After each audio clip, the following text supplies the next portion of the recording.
Hey everyone, welcome back to the Ceres podcast. I'm Stelios, your host, and this is episode 220. Today, I'm joined by brothers Aman and Gav Dhesi, the brains behind the Scrapbox in Dunnington, just outside of York. In this episode, we go beyond fish and chips into their work ethic, brotherly rhythms, and the way they give each other room to grow. It was their first time on the Ceres podcast, but I think I can see some repeat visits based on this conversation. If you want to know more about Aman, just check out his article that he wrote for us called Fish, Chips and Me, Reclaiming the Story of Britain. And as always, the links will be in the episode show notes. But first, time for my legendary ad read. Aman, cough cough, you teased me about this in the episode, so here we go. This episode is brought to you by Ceres Mushy Pea Seasoning. Get the perfect mushy peas every time with zero hassle. All natural and allergen-free, peace of mind in every portion. No artificial colourings, just that vibrant, honest green. Rock solid consistency, batch after batch, day after day. If you want some help, grab our free mushy pea booklet or hit up our step-by-step guides to master the art of amazing mushy peas. Then you can order what you need at www.ceres.shop for free next day UK mainland shipping. Also, have you seen the suite of Ceres calculators, your fish and chip shop's built-in finance team? Just enter all your costs for the calculator and you will instantly see accurate menu prices, margin projections and waste-saving portion guides. No spreadsheets, no headaches, no guesswork. Give the suite a spin at ceres.shop/calculators and watch your profits crisp up. Whilst you're there, sign up to our mailing list for insider tips, special offers, competitions, all the latest news, and all the links will be in the episode show notes. Right, let's dive into the conversation with Aman and Gav Dhesi.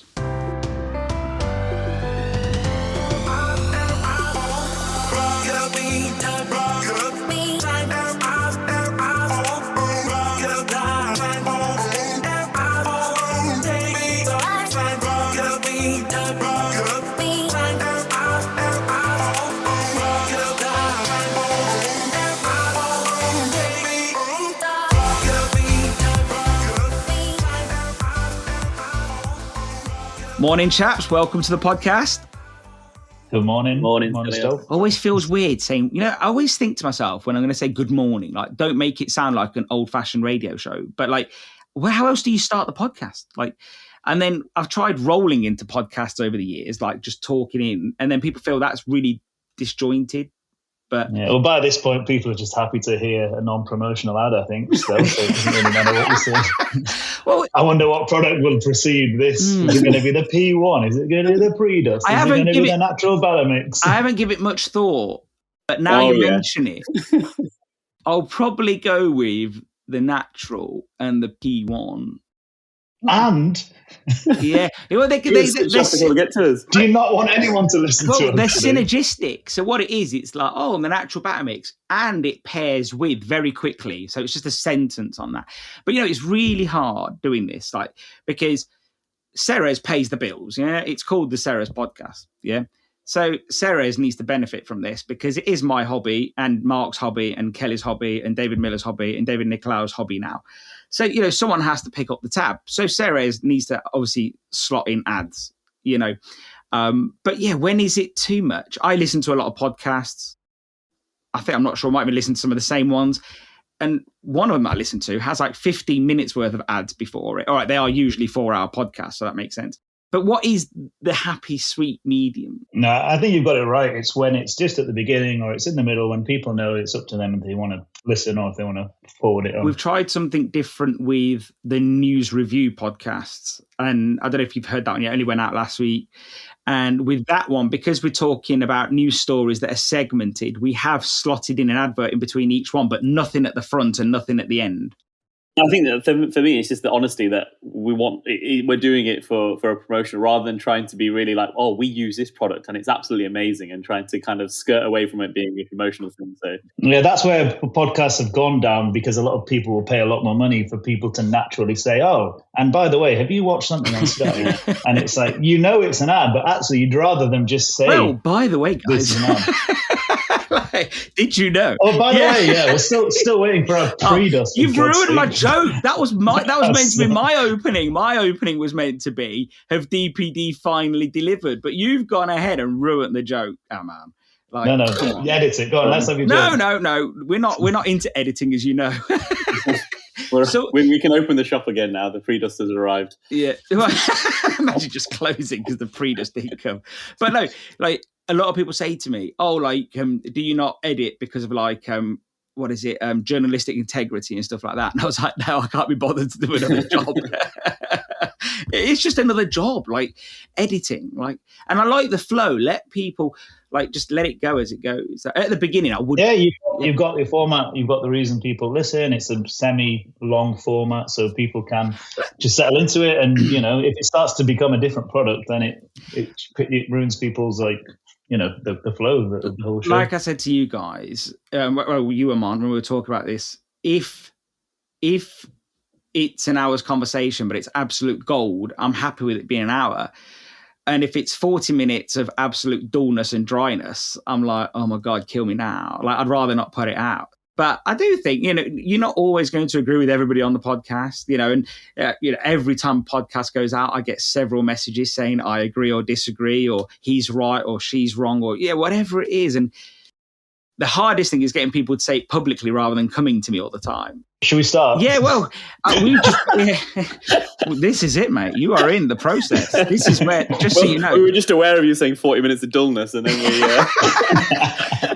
Just so you know, this is where the genius happens. You're in the moment, guys, okay?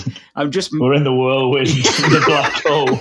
I'm just making it feel normal, I'm just making it feel relaxed. So I just put out an article this morning. I sent it you both yesterday, and already a friend of mine messaged me saying a few people have commented on it on Facebook already. And look, I get a lot of criticism because I speak honestly, and it always happens. But what did you two think of this article? For me, it struck a chord because it's how we work. It's kind of how we operate. So I'm not just saying because we're on the podcast. I think it is genuinely kind of our belief is that the product is worth its money and it shouldn't have to be explained. And I think the thing that kind of resonated most of us is the fact that it's because we're a fish and chip shop, we feel like we have to explain it for some reason. Yeah. And all that does is bring the element of customers also then questioning it, rather than it just being a normal thing that everyone else is doing. You mean explain price increases? Yeah, exactly. Yeah. I think I mentioned to you just before as well, like we've this probably 1% or 2% of customers are the ones kind of complaining about prices, but they're the ones that stick in your head. Yeah. And the issue you've got is you're trying to please that 2%, where actually 98% are quite happy with it and the product, and they understand. So you're just trying to, and you're actually creating something out of nothing sometimes by trying to explain yourself. So it's just one of those things that I think you do, as long as you're confident in your product and you still think it's worth the money, then it's just something that we have to do as an industry, really.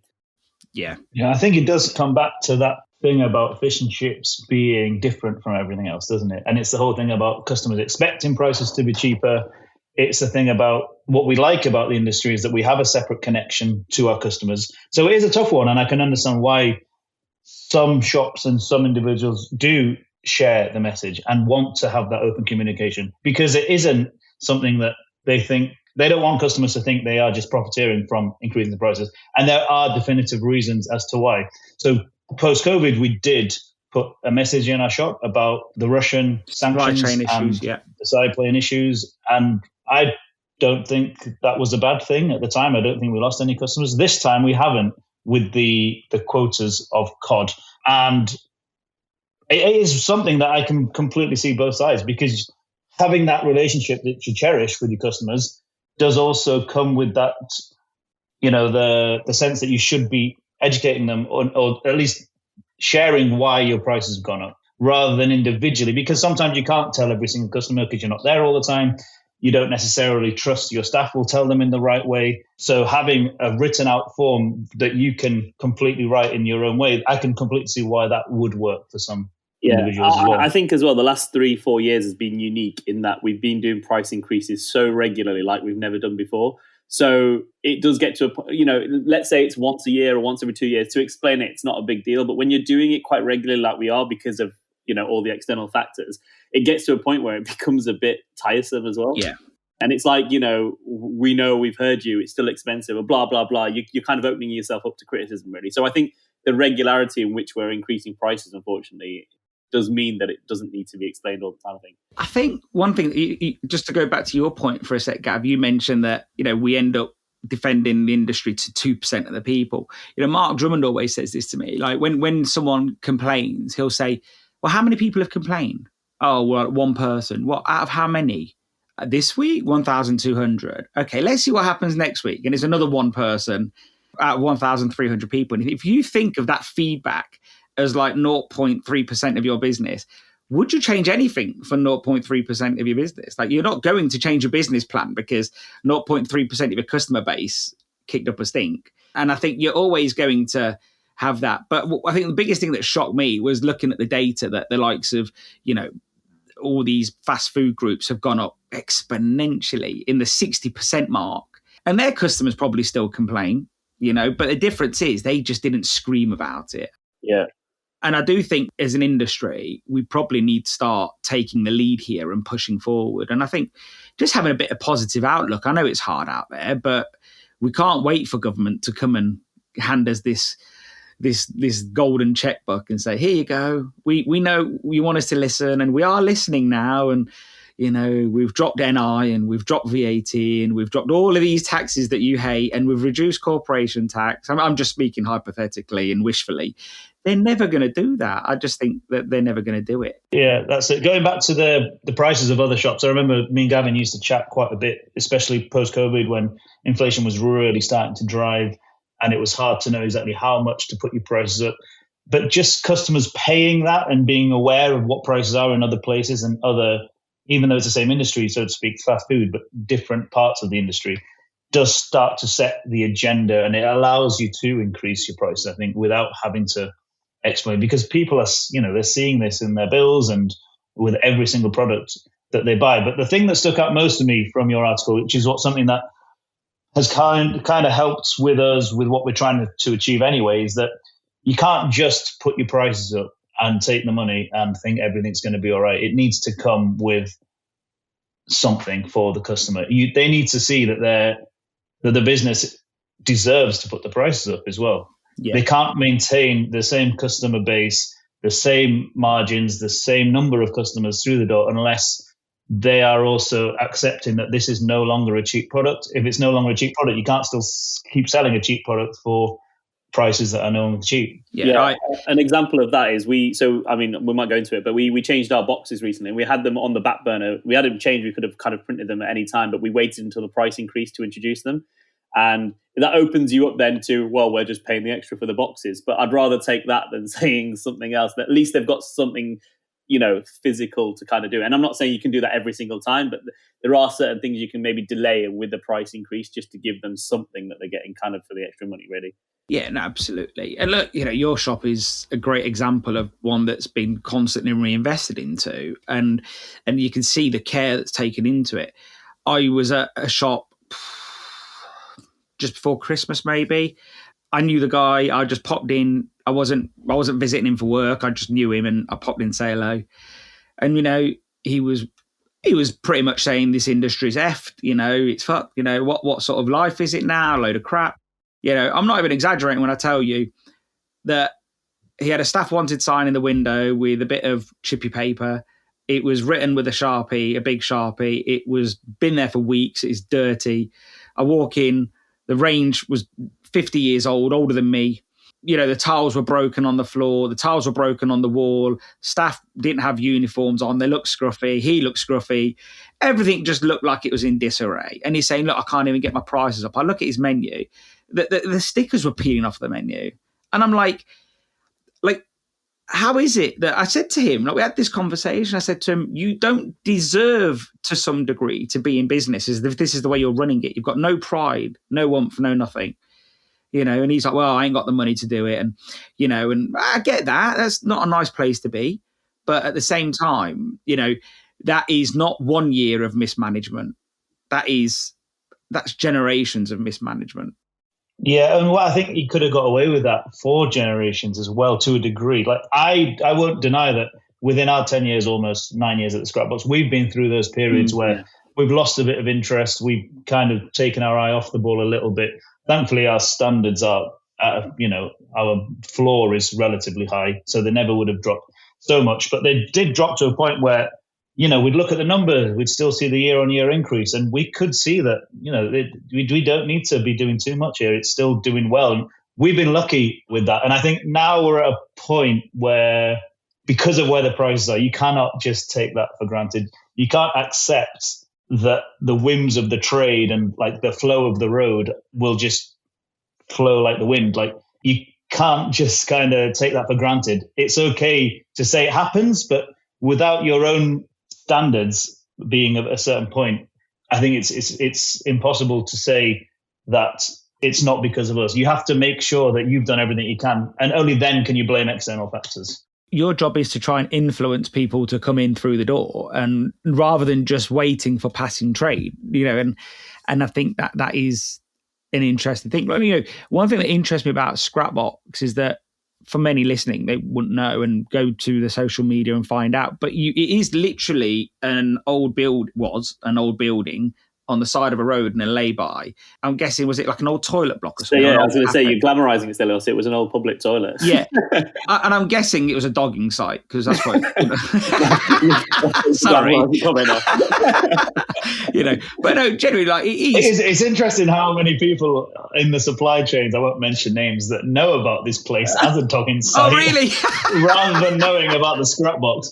And then they laugh about it. And I'm like, how do you even know that? Maybe I should put that on the notes on the DPD order then. Because maybe he'd actually find it. Oh, I know where that is. But like it is a place where, it's Dinnington, isn't it? It's on the side of a road. Yeah, Dunnington. Dunnington, sorry. It's on the side of a road. I found it easy. Obviously, DPD guy struggled. But I'd imagine people are using it as mostly traveling or not? Am I getting that wrong? So, I mean, yeah, we've basically got two types of customers. So essentially throughout the day, we've got that passing trade. So close to 10,000 cars pass on that daily, on that road. It's kind of the main route from York to Hull. Also ventures off to the seaside as well. But it's... Where'd you get that stat from? I counted them one day. I stood there. Exactly 10,000. Yeah, exactly. It's mainly Gavin, just bored up and down. Yeah, I do live on this road, so it probably is me and my wife a few times. So essentially, it's a busy old road. During the day, it's kind of pit stops. They'll stop off, and I will be honest, a lot of places people use it kind of needing the toilet, and then they come in. They're like, "Oh wow, it's actually really nice. We'll grab some chips, or we'll grab a drink." Or on the way back, you see them again because they remember it, and they'll grab fish and chips, and they become like a regular. And then I'd probably say like 4 p.m. onwards, it becomes all our regulars. So along this road, we've got a lot of villages that are, I'd say, probably too small to have their own fish and chip shop. Kind of 2,000 people, 3,000 people. But there's a lot along this road. I live on this road, so I live 10 minutes from the shop. But you kind of have to pass the shop if you work in York to get home. So kind of our busiest time is probably between kind of 5 and half 6 when people are finishing work. We'll grab them on the way home and then. Do you do any deliveries out of the place? We don't. I mean, we've discussed it like many times, like everyone. But I think for us, the location that we're at, it just doesn't make much sense. People are either passing anyway, but also with traffic and stuff like that.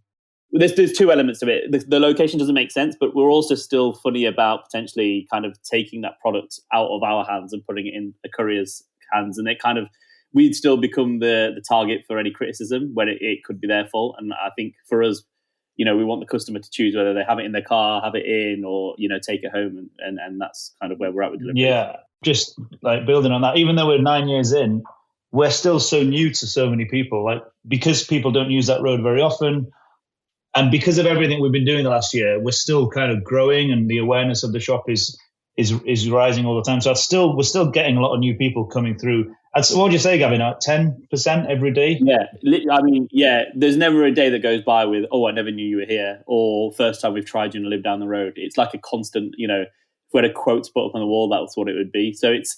Yeah. And if this is a cumulative of 9 years, you can see like every year it's just kind of building, because if they're having a good experience, they're going to come back, whether they're local from Pocklington or if they're just passing once a year, staying at a holiday park that's down the road. So I feel like, especially with the greater kind of brand awareness and recognition of the shop, we want to still be in control of the product entirely. And so as long as things are still growing in that sense, I think delivery is out of the question for now. But I was really intrigued with the discussion on your was it the Read News with David about the drones? The news review now, I'll have you know. Sorry. Read the news review. Sorry. The discussion about the drone, I'm so fascinated by it. And I think it's fascinating for anyone, but every shop will say it's perfect for us. It's because it's perfect for everyone. But like for us on that road where you have to travel, if there was a delivery driver for delivery, they'd have to go 5 minutes one way, 10 minutes the other way. Like it would be so much more than being in a town centre or in a village location. Whereas the idea of drones would be just magical. It's magical because he wouldn't be instigating it. It'd be me doing it. So implement it. Of course. Yes, of course. But it would also dilute the other reason of people coming to do their other thing at night. Well, I'm going to the Chippy. All right, love. Yeah. By the time it gets to us, though, I don't know. Who knows where technology will have taken us. This is true.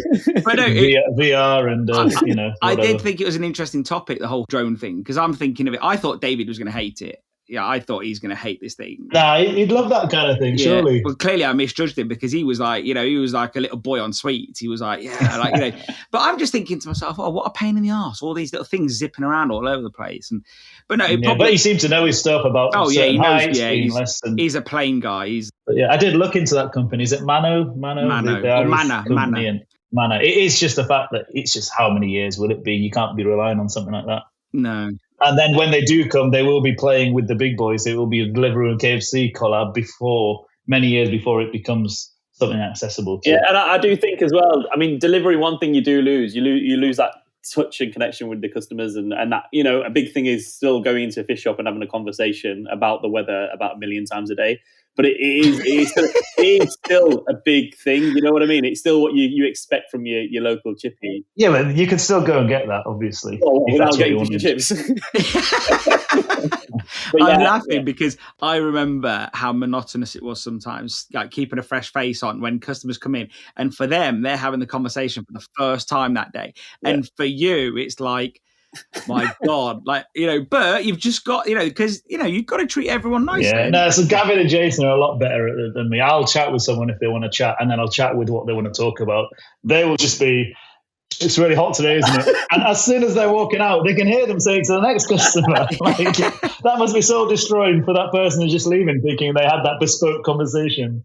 I used to wind up my brother a lot, because we used to work together like you two, but we used to work together loads.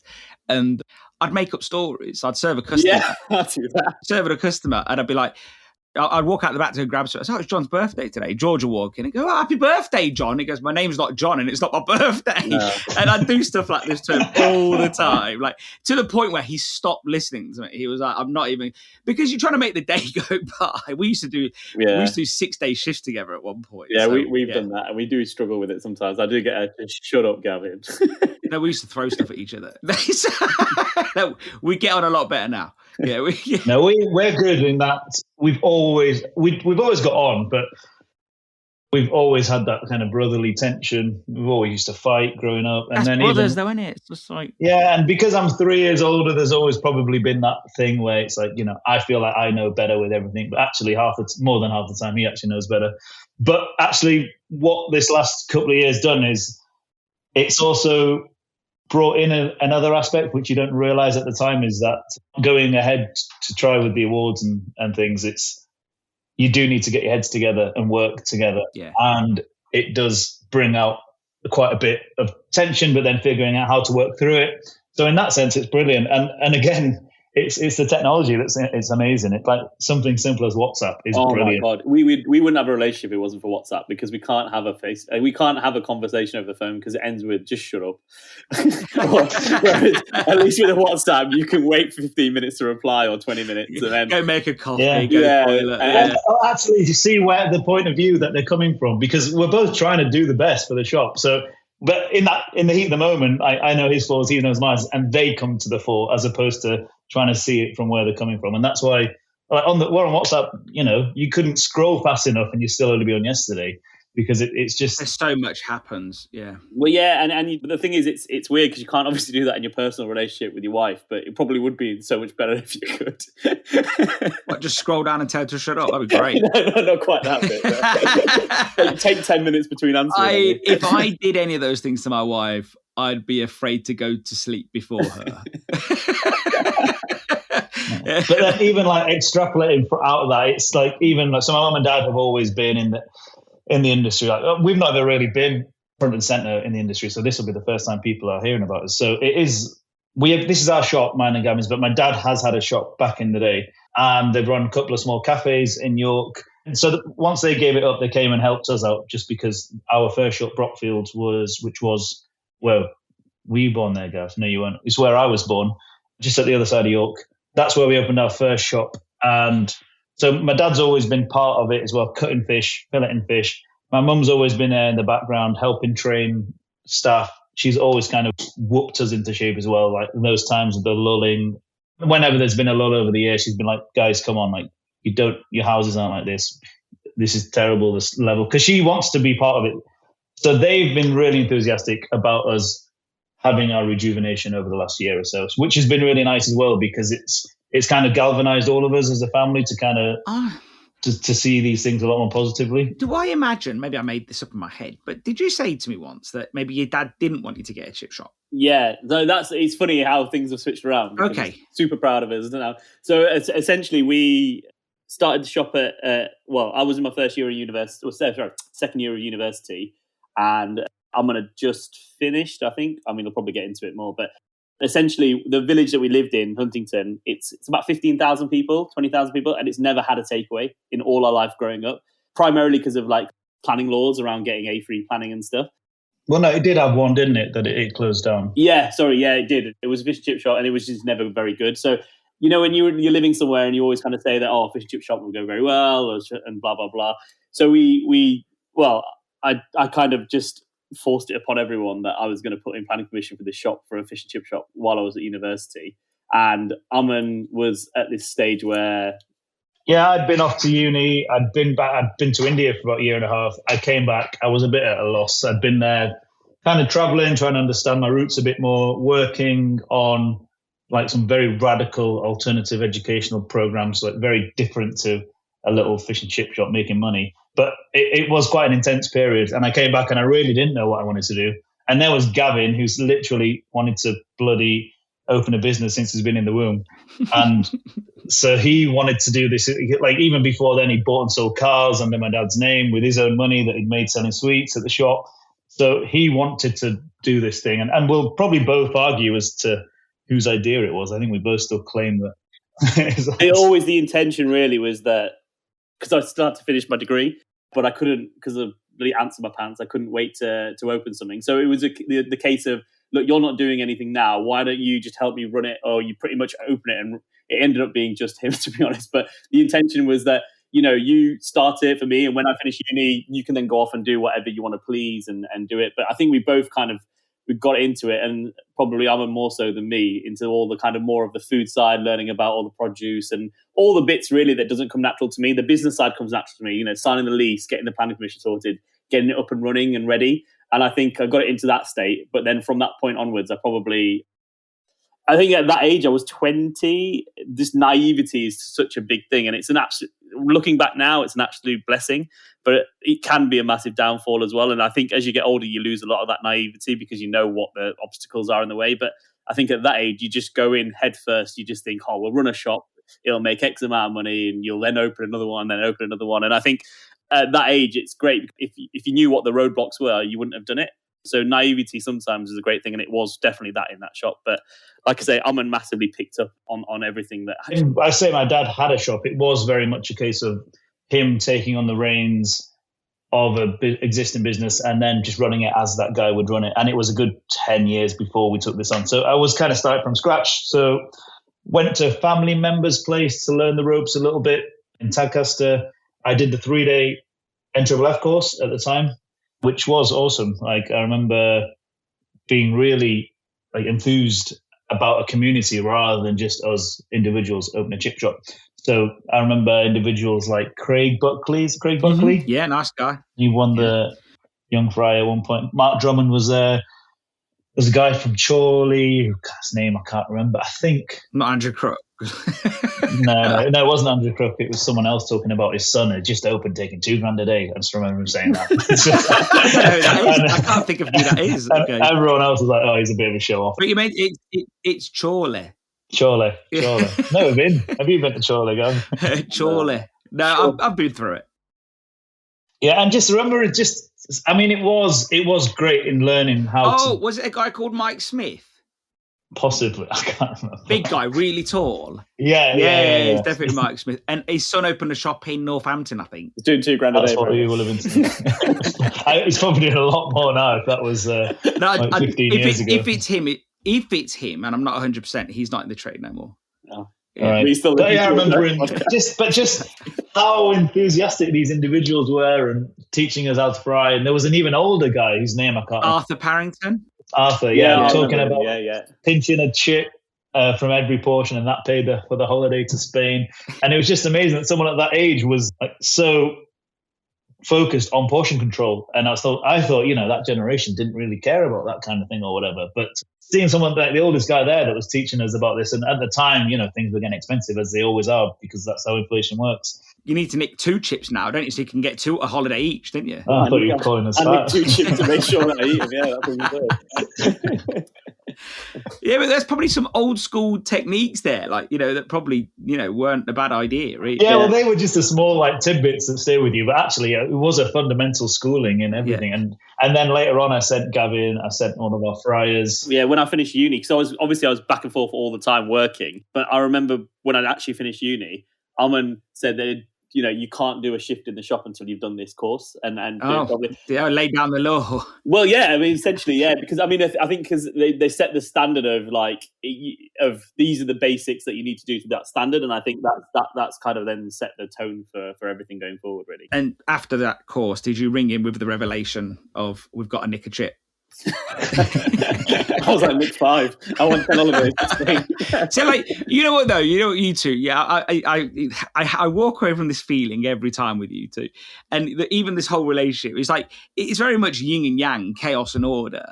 Who's the chaotic one? Who's the orderly one? Or does it just pivot all the time? Does it? Yeah, we both got our strengths, but we are all over the place. I'd say I'm probably a bit more chaotic, but then I'm also the one that's bringing a few more ideas, a bit more maybe of the creative side of stuff or the product side of things. So I'll take charge of the rebrand, that kind of thing. But Gavin will be costing it and telling me if the portion side, but obviously neither of us are, so ignorant that we don't know the other side. It's just that we know what we are better at, and then we'll help inform the other one. Yeah, I think my downfall comes is I want everything done like yesterday, and I'd speed through it, and it comes at a cost of the quality of something, or even just being able to think things through properly. So Aman is annoyingly slow.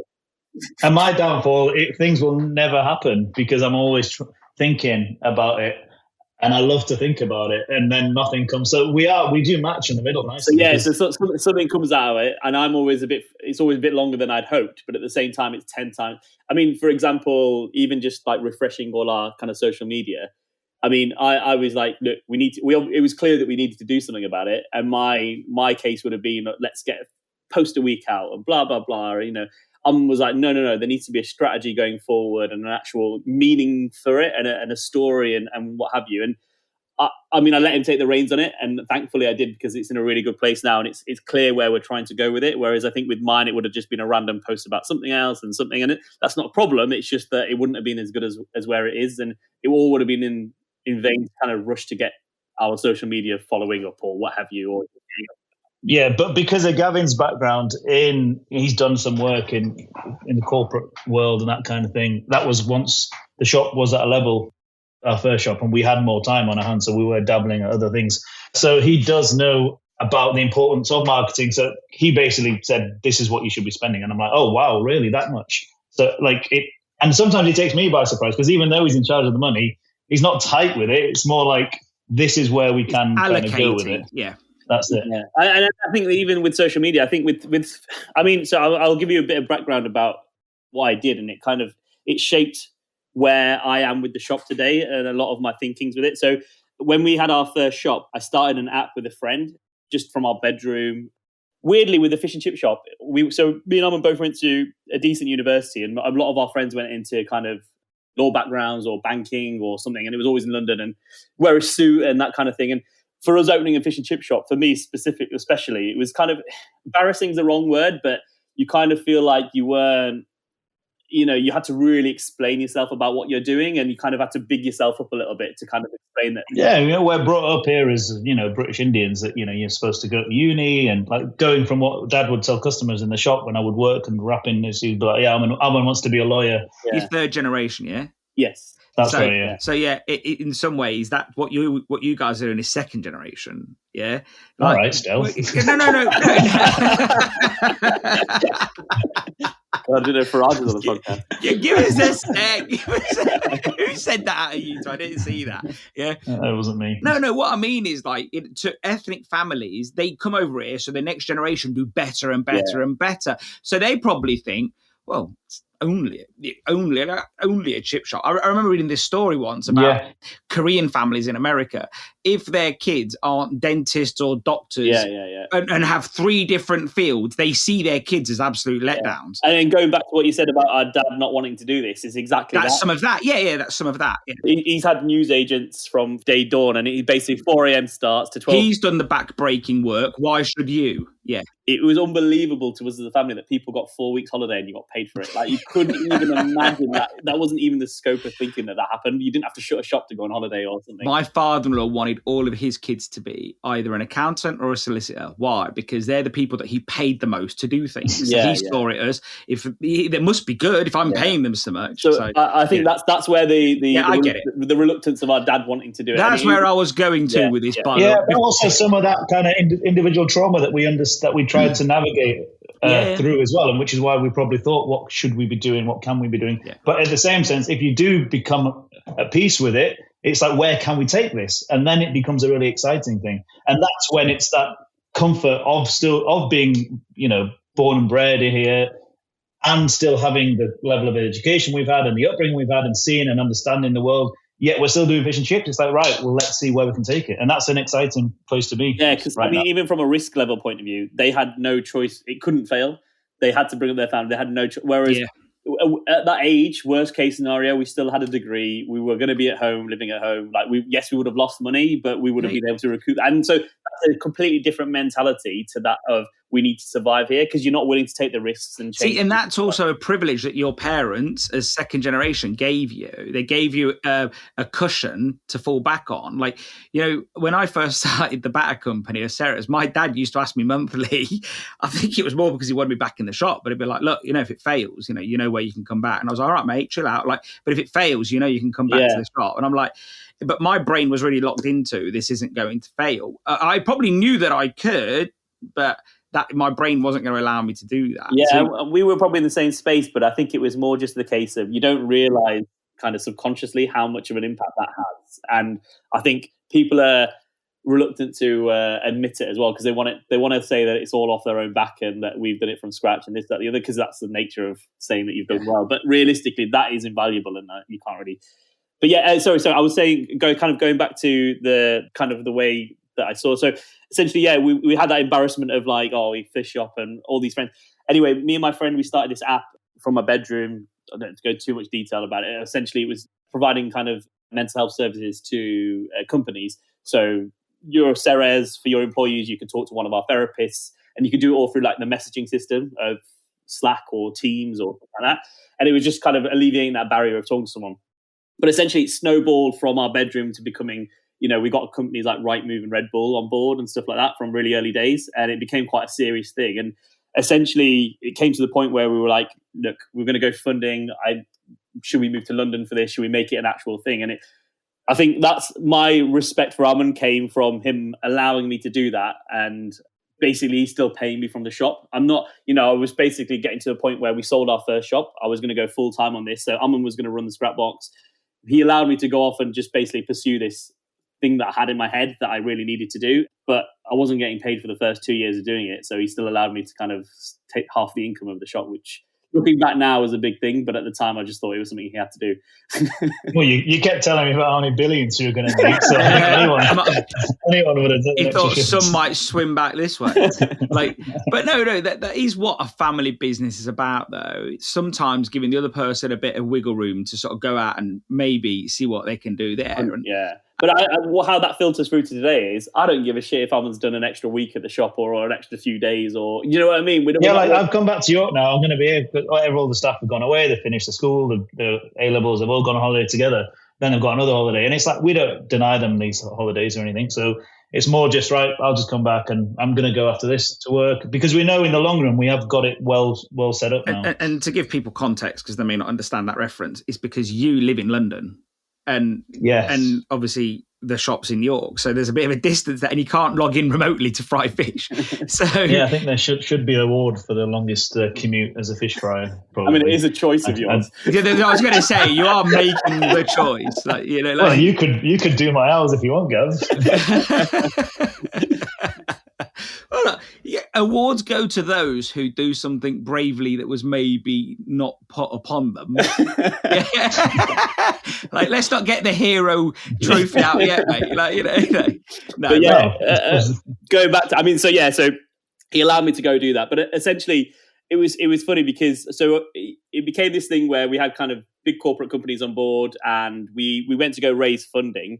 And I remember going into we flew to San Francisco for this kind of investor meeting. Wow, quite a serious thing. And I remember my whole plan was to shy away from talking about what I'd done with the fish and chip shop because I was kind of embarrassed by it. And I'm thinking this is a big tech firm and we're going to be like this, and they don't want to know about the fish and chip shop. The guy drilled me for 2.5 hours on the shop, and all I tried to do for that 2.5 hours is shy away from it. And all he wanted to know was about the shop. And we raised the money on the back of that. And I remember very clearly him saying when he said that, we're going to go ahead, he goes, it's all to do with that kind of pre-knowledge of having a business set up and doing it. And that same guy, he said, and it's always stuck with me, and I think this is the one thing that we stick today. He always said, if you've got a great product, and within that great product, it's the actual product itself, the service that comes with it, the consistency. If you've got a great product, there's demand for that product, and the price is something that people are willing to pay, you will always, always have a successful business. And it doesn't matter what industry you're in. It doesn't matter if it's fish and chips or mental health or anything like that. Them three principles are key. And I think when you look at fish and chip shops, if you've got a great product, which is great fish and chips, great service and consistency, demand for the product, which we know is there, and at a price point that people are willing to pay. And it doesn't have to be a price point that's cheap or, it's got a price point they're willing to pay for a good product. It'll always be successful. It will always be there. And them without any of them three key principles, it doesn't work. So I think it's amazing how coming away from that whole experience, then coming back into the fish and chip industry, it's how many synergies there are. And it is just the same as if it's a high level business or, it is just a shop on a corner or something like that. And I think they're the takeaways now of taking into it. And that's kind of how we're treating it. And coming back to why we started this element was because of marketing. The whole thing with that marketing at that point was if you put £1 in and you've got a lifetime customer that's going to spend £100 with you or £1,000 with you, that's invaluable. And it's with tech firms it was crazy to the point where you could put in £1,000, even if they gave you back £1,001, it was still worth it. Whereas fish and chips, you can put £10 into a post or an ad. More than likely, that £10, if that brings in one customer, that customer is going to be spending thousands with you over a lifetime. Yeah. So the actual return is unbelievable when you think about it compared to anything else. But the mentality and the kind of the way, the professionalism in which you look at things and break it down, I think has really carried through. No, I think that's such an interesting point. Like, my dad didn't really have a marketing budget as such. And also, it was way before social media. But he always did gimmicks and got in the local paper and always saw that as marketing. And back then, you did an advert in the local paper. You didn't, and it was one of those things early on. He said, you got to drive volume, and I remember someone else that was like that as well is Sid from Pappers. I remember sitting in with those guys once, and he was just like, volume. We need volume. They were talking about price increases. Well, if we put our prices up too much, we're going to kill volume. And everything in his brain was like, I think back then when they were talking about prices, they were just about to do their second store. So they've only got the one at that point. They only had the one in Willoughby. So we're probably talking 8-9 years ago. And he was just like, I'm sitting in this meeting, I'm just watching him and analysing him, like, because he's a very interesting character. He's not educated to this degree. But, when you see a spark in somebody, you just think, this guy's cleverer than all of us here, sitting here right now. And he hasn't got a degree, but he's bloody clever. Like, and I remember just seeing him then saying, we need volume. We need to keep the volume coming in. How do we do that? Good marketing, keeping our prices sensible. And I just think, sometimes people get to that realization on their own, or they do with experience like you guys, like how this is as well. And so, yeah, it's interesting. I mean, and education doesn't come into it at all, because you don't learn this stuff, and it's a lot of it comes, some of these bits come natural to people. That's just their kind of the way they're wired.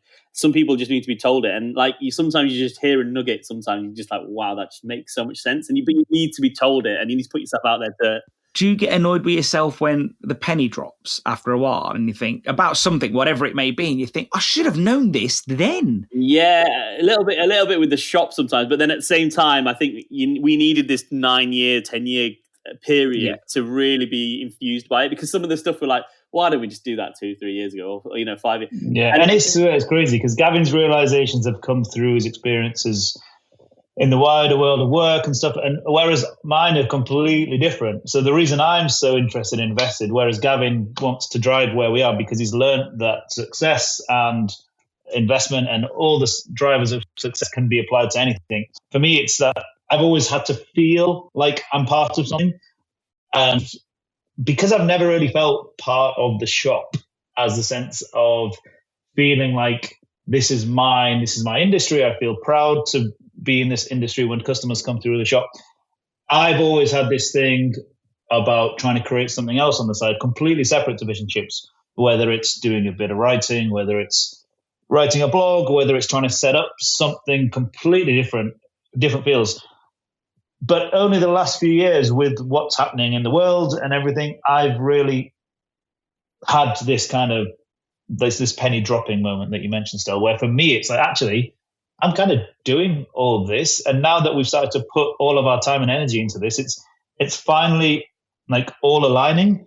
So my actual pursuits that I thought were separate can actually be very much a part of what I'm doing in my day to day and what we've done for the last 10 years. And that story is, it's something that I'm really proud of now for the first time, and accepting it and wanting to build on it and take it forward. Yeah, I think fish and chips as an industry as well, it allows you to do that. I mean, I think before playing it down, but now like you see where it can take you, and the people that are in the industry from the supply chain, and they're not just people with just shops. It's a much bigger than that. So I mean, from coming in the top 10 last year and who we've met since, it's really like there's so much scope here to kind of do whatever you want to. The sky's the limit really, and I think having that, for me, that's the exciting part here of, there's so much opportunity within this industry. Whereas, there is some industries where it's just like, it's just closed off, or it's, that's the one thing. So I think that we've been lucky that we chose fish and chips as that, that we stumbled upon it really. Well, I guess though, you could have done any business, let's say, for argument's sake. I think maybe we're putting too much emphasis on fish and chips. If you'd started an ice cream shop 10 years ago and then... I disagree. I think what fish and chips is and what it represents, that's why we've become emboldened, because of seeing how it's, in a way, kind of been hijacked in many ways. In what way? By nationalists and by... What's the Brexit channel called? The GB News. GB News. They always love to put a fish and chip story on, or talk about fish and chips. But is that only a bad or good? That bit. I mean, it's good for sale of. For me, it's not necessarily good because it's very nationalistic. Okay. In a negative sense, and I'm all for patriotism, but for me, patriotism is celebrating the country as it is now, rather than what I see nationalism is, which is harking back to something of old. And I think they do a bit too much of that. And by doing so, it just kind of pockets fish and chips as a certain idea. So this whole thing about me feeling realigned with the industry and writing the article for Ceres, and I'm trying to write a novel as well right now, which has got fish and chips very much at the heart of it. It's kind of trying to show a very complex and nuanced side of what the industry is, which I don't think people are willing to accept. I'm not one to make jokes, as you know, but am I like the protagonist of this novel? Yeah, I was thinking I could change the name of my main character to Stel. If we knew how to spell your surname, Stel, then yeah, maybe. Yeah, I'm just gonna. We'll just go with Stel Singh. I'm not sure that has a ring to it. It's very multicultural, though. Exactly. It sort of covers a lot of bases off there. No, I do think that. So, what my point was initially, I guess you've broadened it somewhat. I was probably more so looking at you two as. I was hoping to give you more credit and say that you probably would have come to this realization if it was an ice cream shop and 10 years later you did a nice ice cream shop and you're marketing it just as heavily. I understand how you've linked it to the wider country. But for me it has to be that link. Yeah, okay. Without it, so whether or not ice cream might not have given me what am link. I missing then? Explain it to me. Stel, just go back, that realization might have happened for me in terms of business perspective, but then I wouldn't be working with Aman, who needed something else, and then this wouldn't have been a success. Because I think what we've both learned is that we're kind of interlinked with each other in needing the shop to be a success. So kind of I'll let Aman carry on with what he was saying. The ice cream thing relates back to me, but not to Aman really, is what the answer is.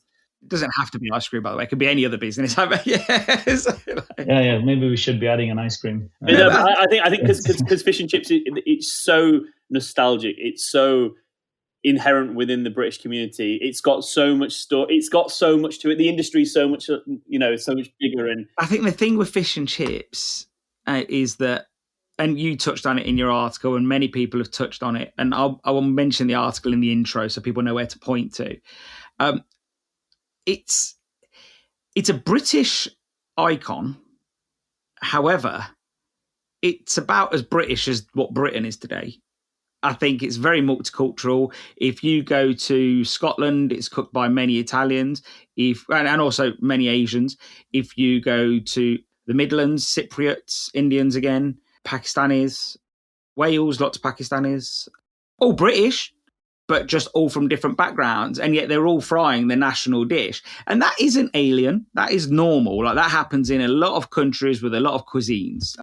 But that story isn't the one being celebrated. It's that it's ours, and it doesn't act. And by ours, it also claims that some of these articles that our fish and chip industry is going to be demolished by the new fishing agreement. But actually, we don't even get our fish from the UK shores. And on GB News, they weren't willing to talk about that when they talked about that story, and just actually acknowledge that 90% of our fish doesn't even come from our coastline. But that doesn't fit their narrative, so that's why that wouldn't be on that story. The wrong story was said, and again, I think me and a few other people mentioned it in the group, and even it wasn't even accepted within the fish and chip group on Facebook. And I think even they couldn't accept. Maybe it was for different reasons, but I think everything seems to be so tribal now. Everything, I'm on this side. Just yesterday, I bought a car. It's not the end of the world, but the Fiesta finally gave up. It was a Tesla. Have you got a Tesla? I'm not saying. I don't want to get political. I don't want to say. But what made you go there? Is it my? I just thought it'd be contentious by saying that. I love Elon Musk t-shirt you're wearing as well. Like that. Yeah, that gave it away a little bit. Yeah, and the MAGA. It was actually the tattoo I saw when you took your hoodie off. That is a big no-no. That swastika. But no, joking aside, but the Fiesta van did 240,000 miles. God bless it. It did amazing. It died. And we're going to get another car. And, naturally people say, oh, what did you replace it with? And when you say those words, And everything's become so tribal. And it reminds me of even going back as a kid, though, to be fair. And I was saying this to the wife. Did you have a Super Nintendo or did you have a Sega or did you have a PlayStation or did you have, what was the other? Xbox. And now it's like, do you have an Android? Do you have an iPhone? It's like there's always a tribe, but it feels like it's times 10 now. But I think that's because people want to belong to a community. Yeah, everyone wants to belong to a community. So that's what it is. And it's the same with it's like anything. But that's the thing with fish and chips. It can appeal to many different people and what they see as their community. And so I want that to be as broad as possible. I want that from a customer point of view too. I don't want to have a niche customer base. Like, imagine saying, I only want to serve, I don't know, Thai people from age 20 to 30. Well, that's a very narrow business model. Like, I'd rather say, you know what, I want everyone to eat my product regardless. And I think Duncan Bannatyne calls that a full moon business rather than a half moon business. He says a half moon business means that you only get the circle that's in front of you and not behind you. Whereas if you've got a full moon, you get the whole circle. And I'm not sure I've probably, butchered that saying, but he's basically saying serve as many people as possible. Don't are we putting barriers in front of ourselves where we start talking politics on podcasts? And I did get criticized actually because I said on one of the podcasts not long ago, we shouldn't talk about politics in business. And then we spoke about politics right after. But no, I think for me, tribes can be positive in some ways. It makes people feel geared up, passionate. But I was listening to Simon Sinek yesterday on a podcast, and he said, you know what? People used to go to work and they used to enjoy work, and then they'd go home and they'd live their life. He goes, but post-COVID, people also want their home life at work, and they want their mental health issues to be discussed at work, and they want everything to be discussed at work. Whereas before they'd go bowling or they'd go cinema and they'd do things after work. And post-COVID, all of these things have been a bit mumbo-jumboed up a bit.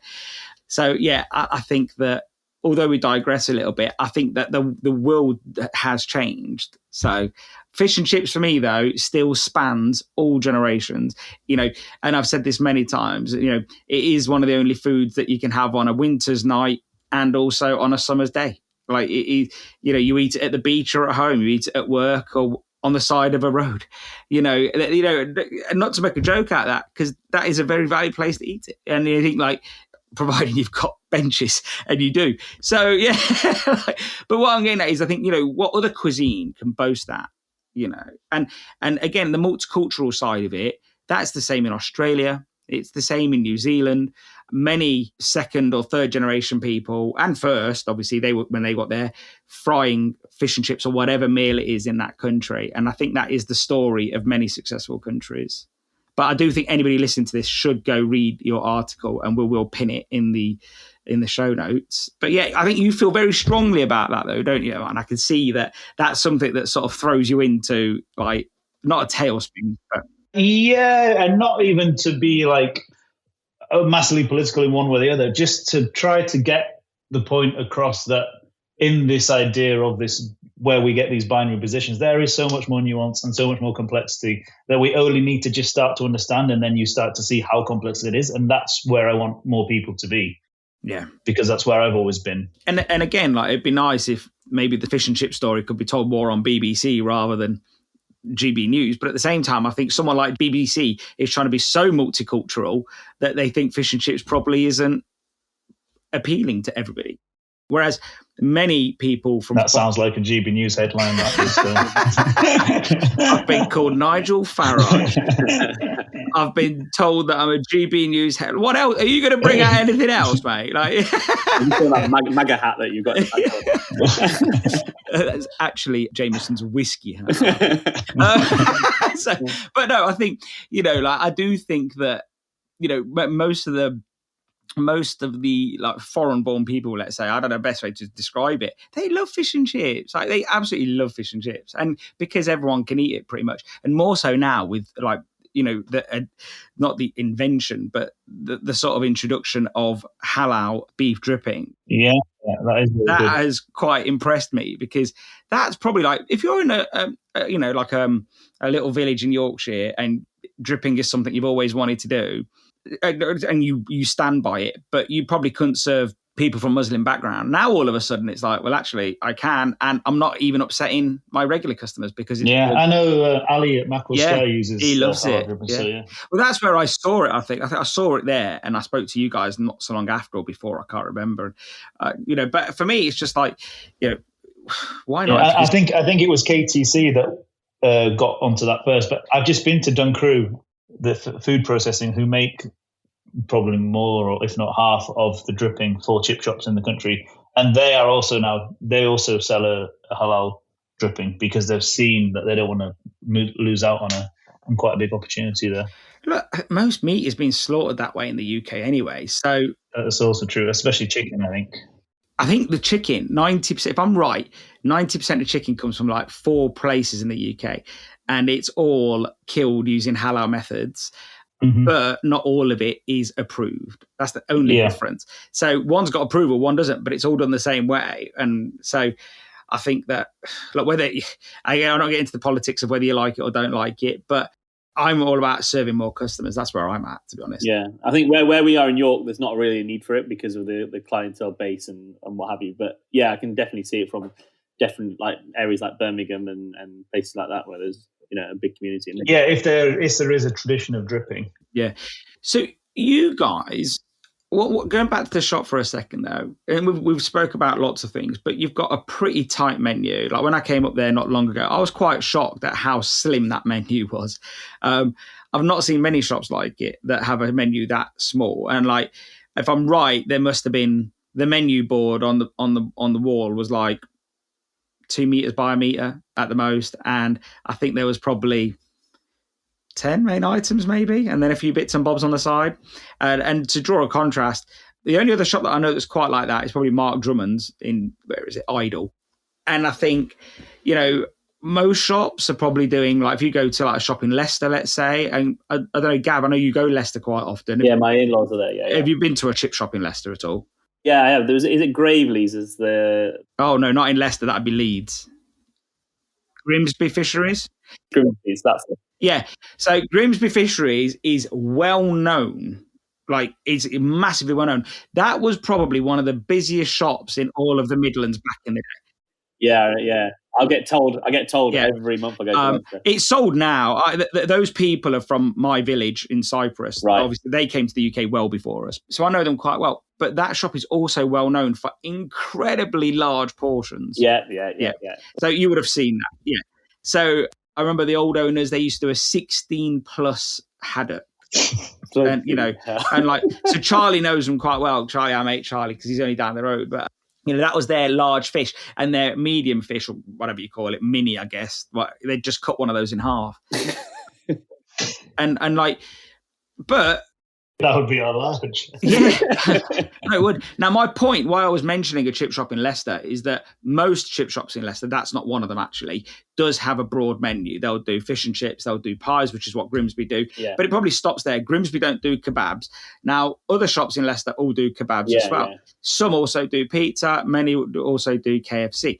And it's expanded. You go to Liverpool, many shops also do Chinese food. Like, it's actually strange if you go to a shop in Liverpool or the Wirral and they don't do Chinese food. Yeah.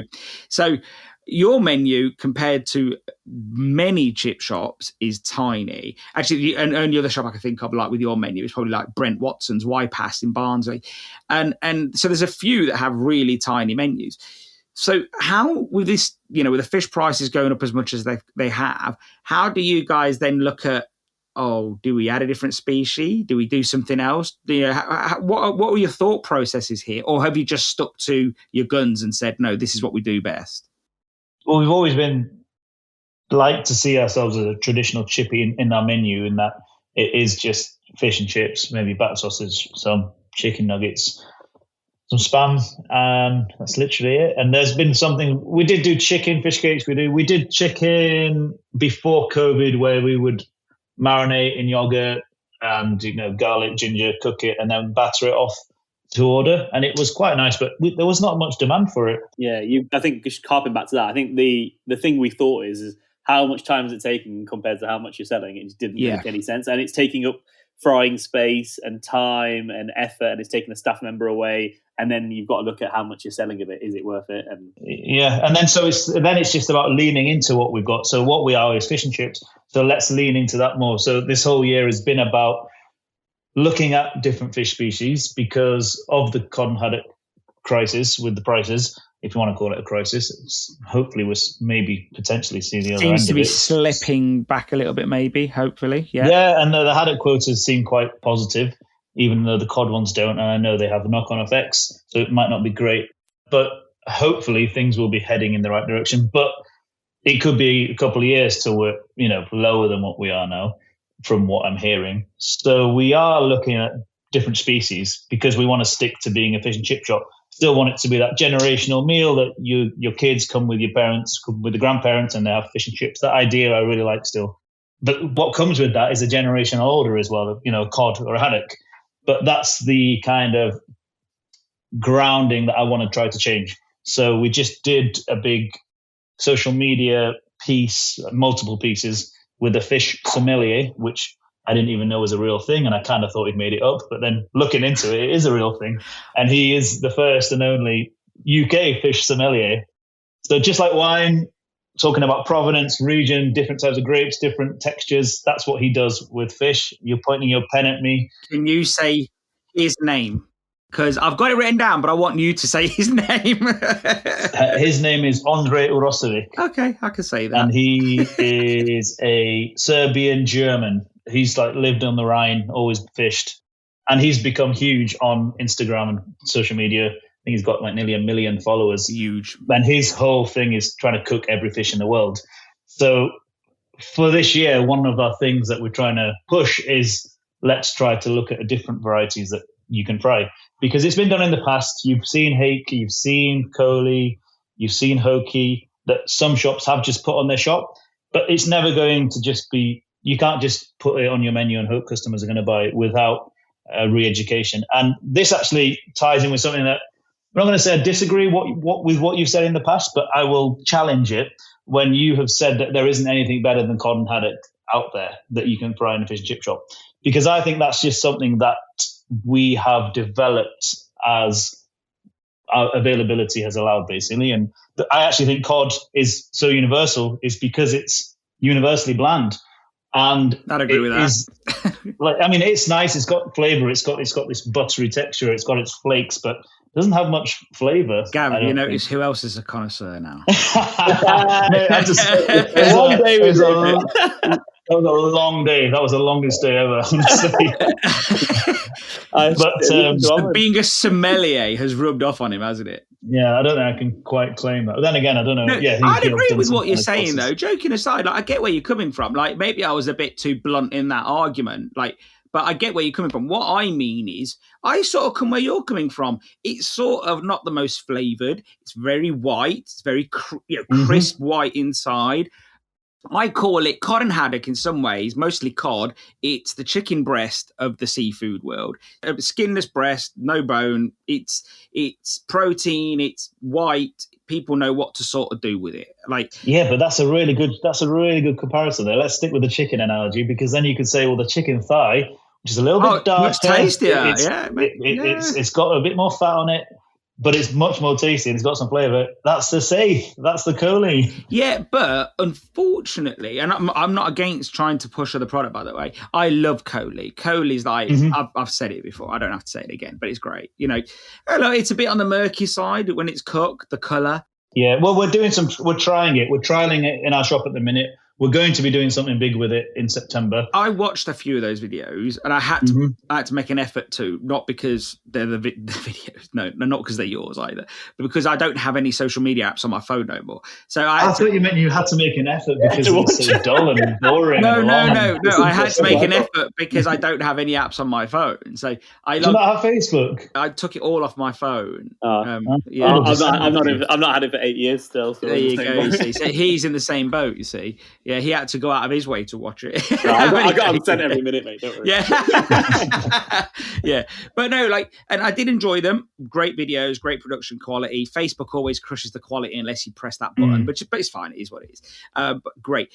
One fish that surprised me was the rock salmon. I've never seen it in its whole form before. It's a beautiful shark, isn't it? It's mental. Beautiful. It's got that beautiful big nose. stuff. It's got Absolutely a Cypriot gorgeous. nose. So yeah, it's not that. But to be fair, that's the only thing that's made me want to taste rock salmon.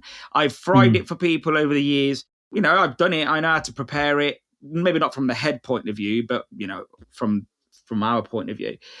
But it never appealed to me to eat ever until I saw it and you two talking about it. So I think maybe the difference is today is that trying to get consumers onto new seafood is probably video.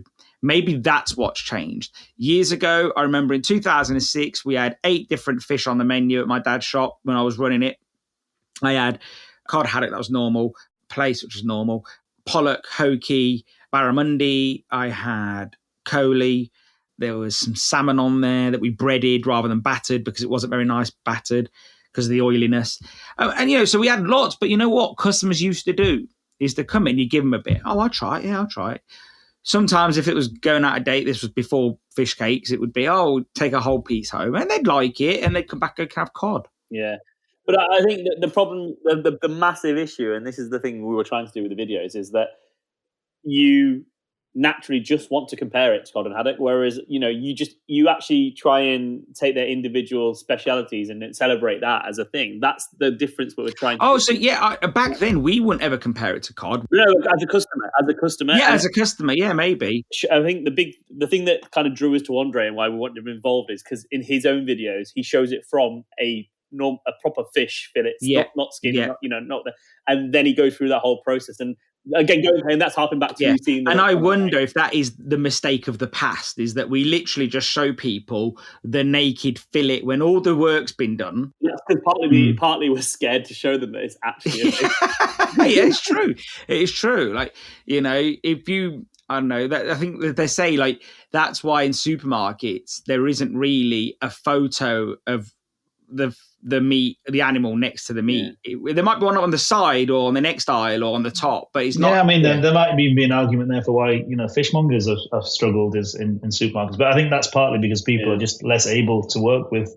I think the thing is, though, the Big Five does exist, and I don't know. It'd be great to know what Andre thinks of this, and obviously you've spoken to him, so you might know the answer. But the Big Five in the UK is cod, haddock, salmon, prawns, tuna, and and they're nice, they do their job. They're not the most inspiring ingredients, but that is what people are pretty much buying day in, day out.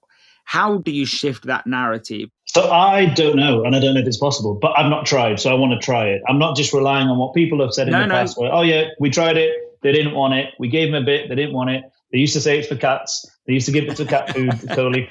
I'm like, did you ever give them cod and haddock? Because I'm sure the cat would eat that as well. Yeah. It's very much a way in which people perceive these fish, which is why it's got that reputation.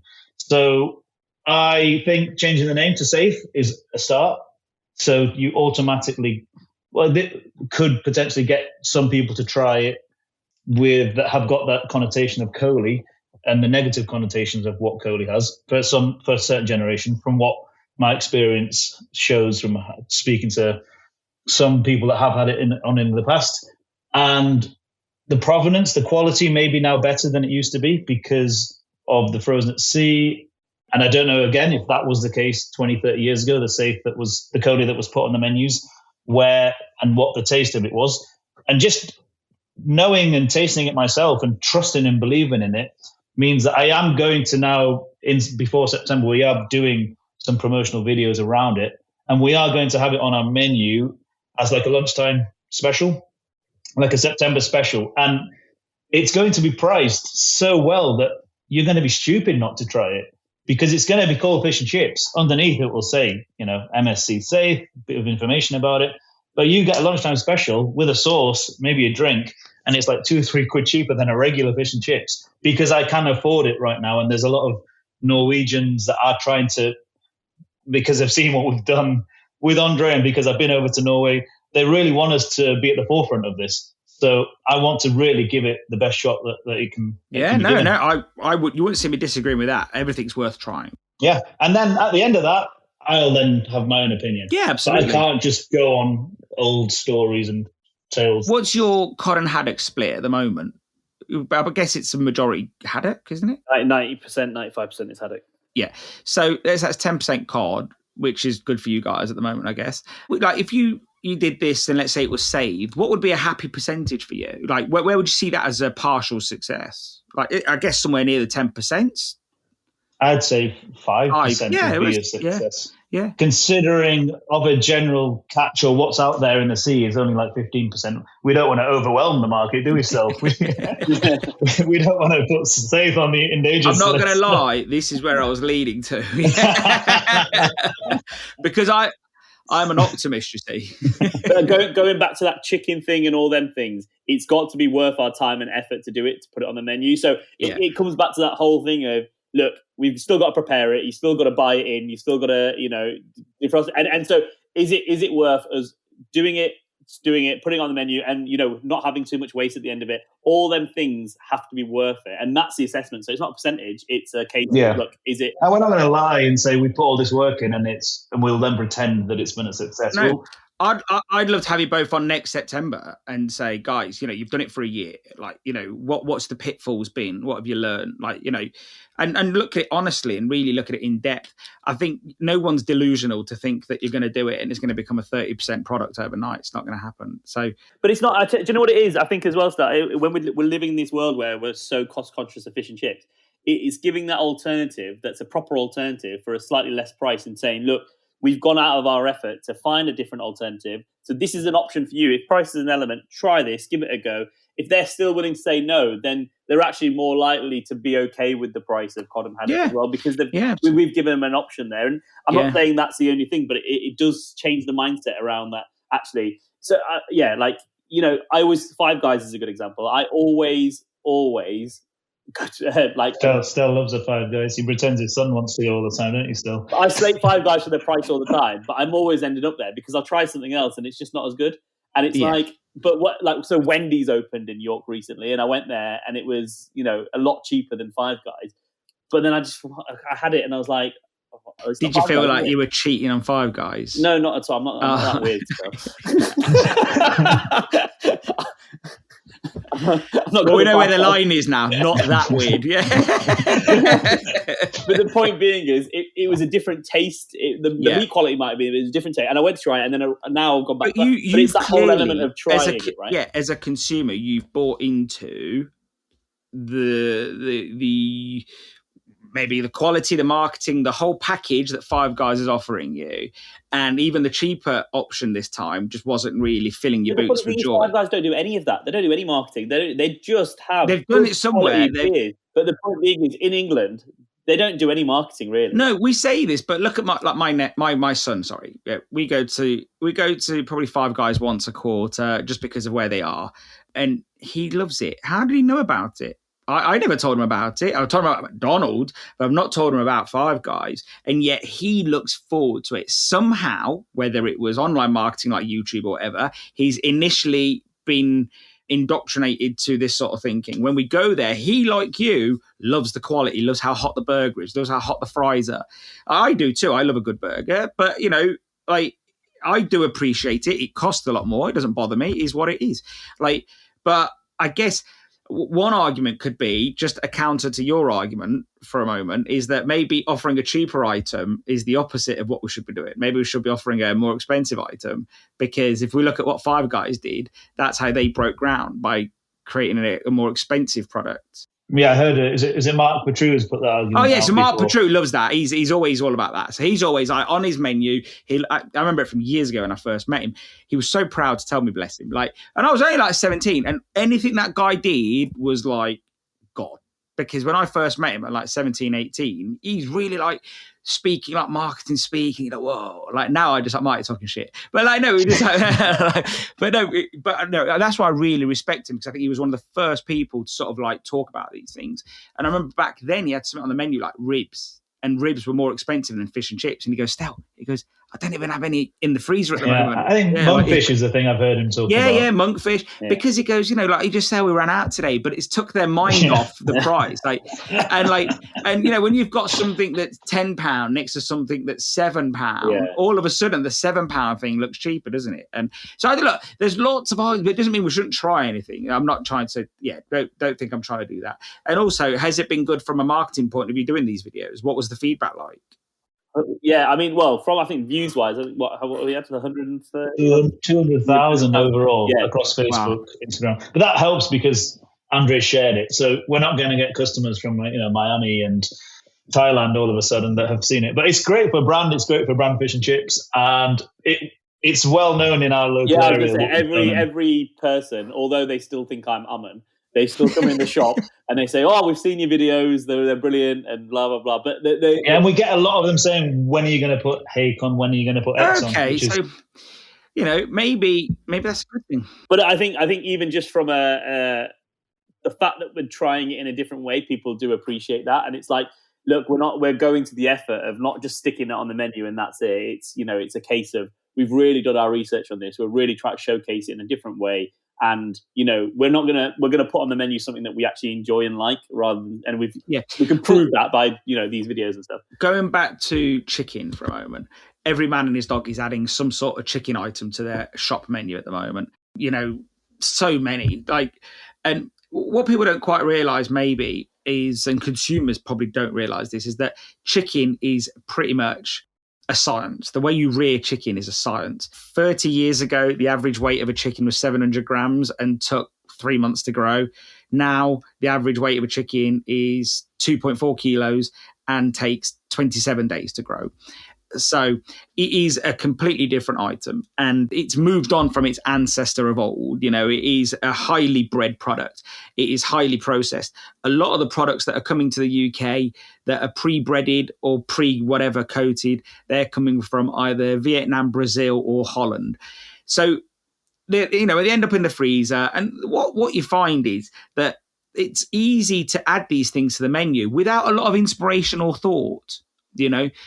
But is that really what we should be doing? I know that selling fish is harder than it was not long ago, but just putting anything on the menu that has no oomph about it, I don't know. I feel like, how are you marketing that if it's just a generic product out of a freezer?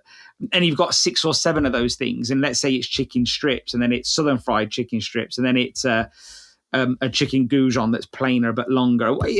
All of a sudden, the menu's gone from 40 items to 50 items, and they just get lost in a sea of items. And I think whereas when you look at the brands that we've just mentioned, whether it's Five Guys, whether it's McDonald's, whether it's whoever, some of the companies that I've mentioned in that article today, if they are bringing out a product that is very similar to that, they are pairing it with a nice sauce on a nice bread roll. They've put some effort behind a bit of menu development. They then got a nice poster made. They then got some ads made. They then promoted it heavily on social media, put probably a couple of £100 a store behind it to really give it a good nudge. And I think one thing we do in this industry is we just get it, put it on the menu, and just think, oh, why ain't it working? Yeah, I mean, the other thing with the videos that we discussed as well, like from a staff element, they've all watched the videos, and not because we forced them to watch them, because obviously they're followers.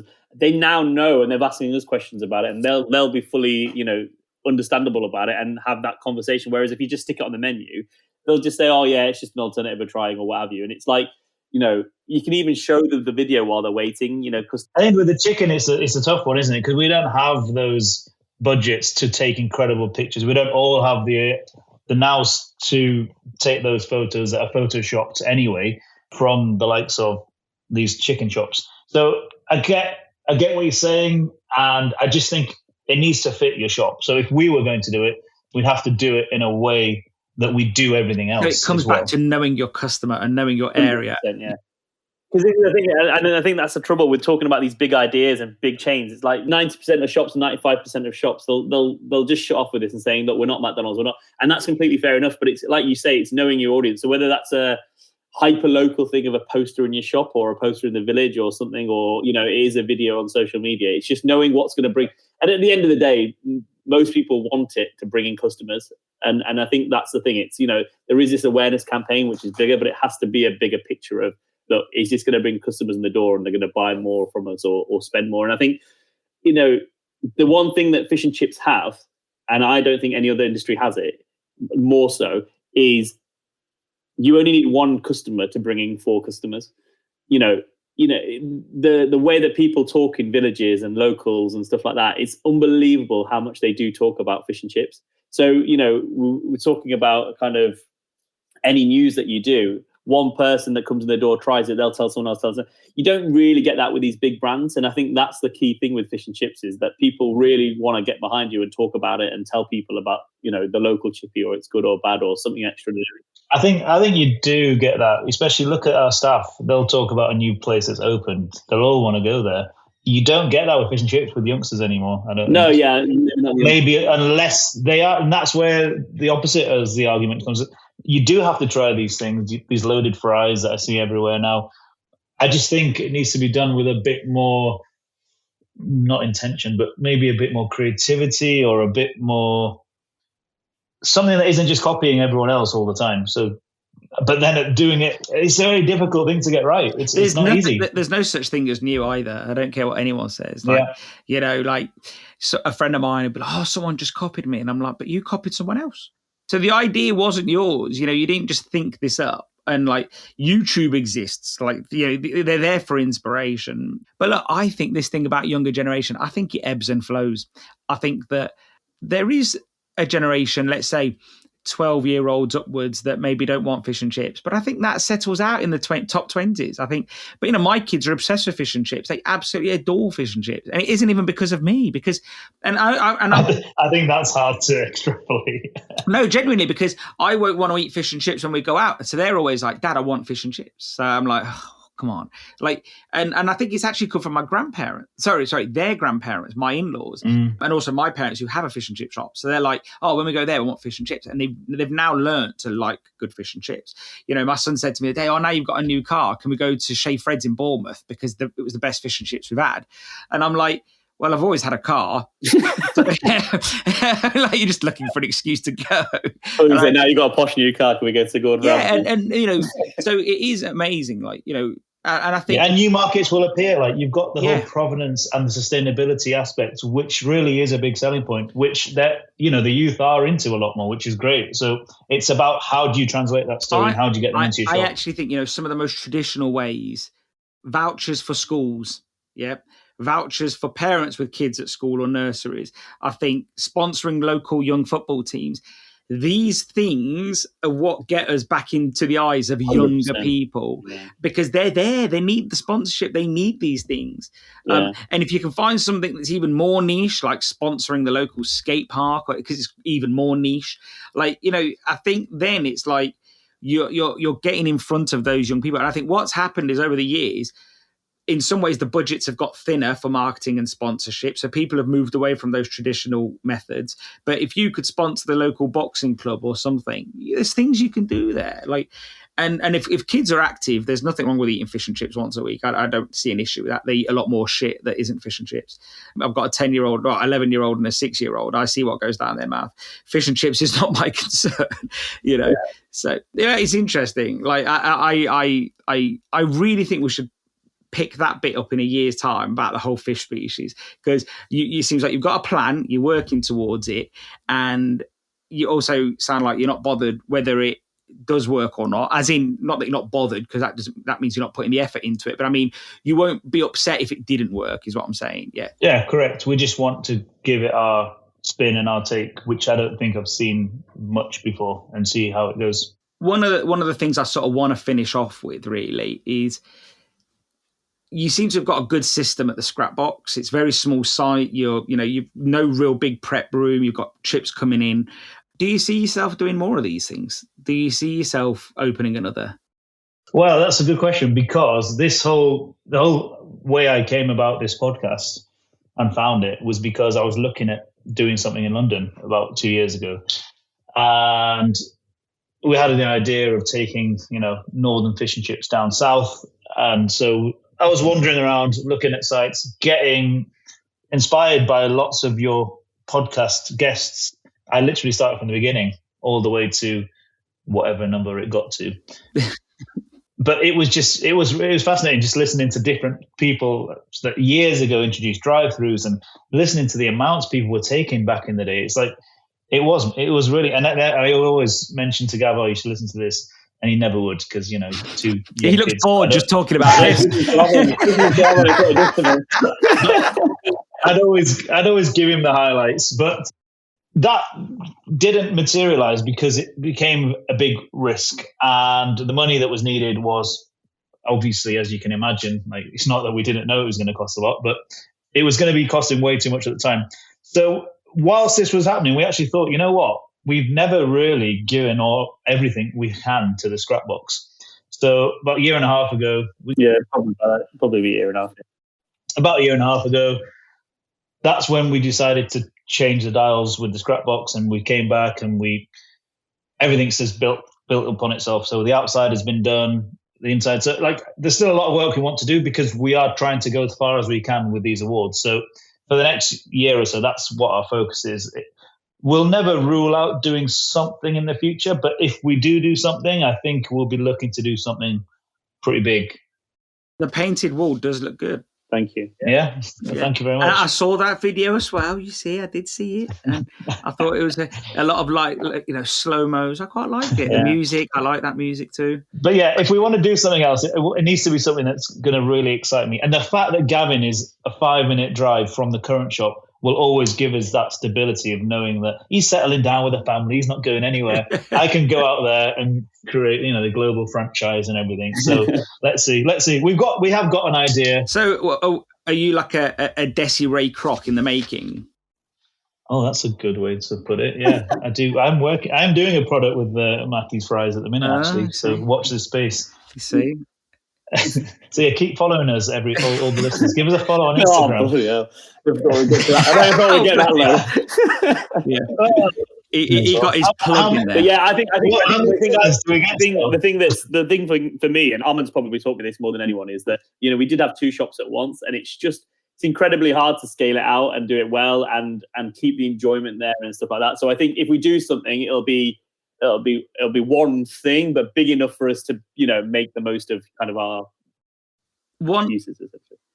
One last thought process. So because I was in London the other day, yesterday, and the chap that I saw said to me, Stelios, he goes, "Why don't people respect fish and chips in London like they do in places like Yorkshire and so on?"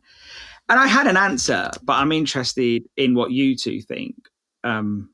Gav. I don't think he's got this. Sorry, go on.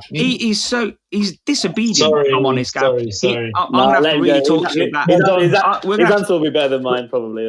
We're going to have to talk about this if he keeps butting in like this, honestly. He's not had a drink yet. Gav, you can have it. No, I'll let you go. I just don't think it's got without being rude to Southerners, it hasn't got that. Here it comes. Yeah, It doesn't have that history, that weekly meal, that working class roots of the industrial class. Like, yes, that existed in the South, but not like the industrial towns of the North, where fish and chips was had once you clock off every other day. And that's a legacy that's continued. Yeah. Whereas in the South, the legacy has been much more diversification of food options, which hasn't proliferated in the same way as it has in the North. And yes, it has existed, but the legacy and the pride is still there, I think, a little bit more in the North. I was going down the route of, I don't think I'm far off, but I was thinking in the last 50 years, if you looked at London compared to everywhere else in the UK, I would imagine the closure of fish and chip shops has probably been massively more exponential than anywhere else. And I think that's probably because you've got high rents, change of population, massive change of population. And then the gentrification, that must be quite, if you think like everything's a brand and I think people, I think they appreciate more flavoured food in London. But he was like, it wasn't arsey about it. He just thought, we want to put pride back into fish and chips in London as well. Like we still have that village community up north, and that thing of like Fridays it is still our busiest day by far. You can't really say that for every fish shop in London. It's changed to a Saturday for a lot of the shops, and it's like we still have that community-based thing, whereas you don't get that as much, especially Central. But Central London seems to be expanding all the time. Like Essex now is becoming a kind of like a hub of Central London. So you're getting more of that thing of like it's not this community-based thing that I think it is up north. So it becomes this thing of championing your old shop and becoming still that traditional thing. But who knows? We all might be wrong. No, you told me you went to visit. I'm surprised that's his concern. I'm sure he's got other concerns. Don't get me wrong. But it was just a conversation. I wouldn't worry about anything else if I was him. But no, it was an interesting conversation because I think a lot of people they do say London fish and chip shops always get left out of the awards and stuff like that. And I'm like, well, you've got to enter, and I've made that quite clear. Like if you don't enter, then it's all right. I'll tell you another thing as well. What drives us is being around so many other good fish and chip shops. It really ups our game massively. So we've got award winners kind of all within. It's a bit like the Wiki effect, isn't it? And it means that if you are anything less than amazing or great or whatever, you are just going to be below the average. So it really massively ups your game in that sense. So I think for us, even from day one when we opened our shop 12, 13 years ago, that we had to go all around the local shops to see what the standard was, and it was bloody good. So it was like you're not going to do well if you're not amazing. And I think that was the huge thing for us. I mean, that might be a York thing, but I do think that's a Yorkshire thing, I think. Yeah, it's definitely true. Like we've been under the shadow of Miller's since we started, and honestly, there's never been a brighter shadow because it has helped us just keep standards to a certain level. It's also put us off in the past to enter because of that standard and caliber that they met to win their awards in 2018 or is that too long ago? I'm not going to lie, I didn't prepare for that bit, so I don't know when it was. Well, whenever they won it, like the amount that they put into winning it was quite scary for anyone thinking of entering, because if you think that you have to go to that level, then it really would put you off if you are starting from very much below that. I'm not going to lie, I've seen Nick Miller post a Facebook comment. No, a post. So write a post. And that's took him an hour. Yeah. He is a neurotic, and he'll, what do you think of that word step? And I'm like, Nick, mate, I lost the will to live ages ago. Like, we're at Nando's, like, come on, let's get some sweet. And he's like, I just need to change this. And he's like, so I think what happened back then was, I would imagine, is that this is probably where, like you two, they would have split themselves into two. David would have been full on operations, make sure everything is perfect in operations. And Nick would have been everything else back of house, or making sure that, or behind the scenes, let's say, maybe not operationally back of house. And I guess you've just got to split yourselves off into teams, haven't you? And that's it. And we've learned a lot from them. The way they have organised and structured their staff, they've really professionalised, I think, and influenced the industry. So, hats off to them. Yeah, no, and he's not overly fussy either. He's down the road from you. We're not down the road literally, but he'd always pick up the phone and be amiable. Yeah. I've been round to Hal Miller's a few times. Never to say let me see everything, but it's something specific. Yeah, I think that's how things should be. Like, you should never go to a shop and say, "Tell me how everything is." But I think you should go for something specific. Yeah, this is how I've done it. I'll go to a shop. I'm interested in something they're doing. And then whilst I'm there, I may say, what's that? Where's that from? That kind of thing. Yeah. That's why the industry comes in, and it's so good in terms of never say no to anybody that wants to learn a little bit more. Mm. Well, guys, on that note, Gav, Aman, or as you said, almond earlier. I did. I said salmon without the S, and then I thought you were going to say almond. Right. You know how many times people listen to these podcasts and say to me, Stel, who taught you how to speak? Like, that is not how you say that word. And that's not how you say that word. So this is a regular thing.